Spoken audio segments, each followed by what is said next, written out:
দুনিয়ার বুকে এক নরকের দরজা, বাতাসে লাশের গন্ধ, চারিদিকে ধ্বংসস্তূপ। আর সেই ধ্বংসস্তূপের মধ্যে প্রিয়জনের স্মৃতি হাতড়ে বেড়াচ্ছেন বহু মানুষ। তবু থামছে না হামলা। অবরুদ্ধ গাজা উপত্যকায় যুদ্ধবিরতির নামে আবারও নারকীয় তাণ্ডব চালিয়েছে ইসরায়েলি বাহিনী।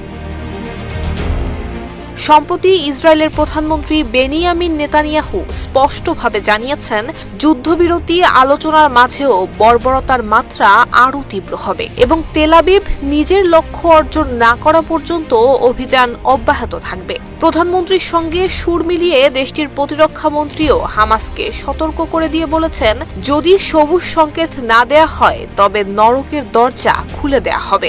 গাজার বিভিন্ন স্থানে ব্যাপক বিমান হামলা চালানো হয়েছে, যাতে শীর্ষ সরকারি কর্মকর্তা সহ বেশ কয়েকজন নিহত হয়েছেন। টাইমস অব ইসরায়েলের এক প্রতিবেদনে জানানো হয়, সব হামলায় ফিলিস্তিনের স্বাধীনতাকামী সংগঠনের নেতাদেরকে লক্ষ্যবস্তু করা হয়েছে। তবে হামাস এখনো কোনো প্রতিক্রিয়া জানায়নি। হামলা চালিয়েই থেমে নেই ইসরায়েলি বাহিনী। তারা নির্দেশনা দিয়েছে গাজার বিভিন্ন স্থান খালি করতে। এমন পরিস্থিতিতে প্রাণে বাঁচতে গাজার বাসিন্দারা ঘরবাড়ি ছেড়েই উপত্যকার মধ্যাঞ্চলে পাড়ি জমাচ্ছেন।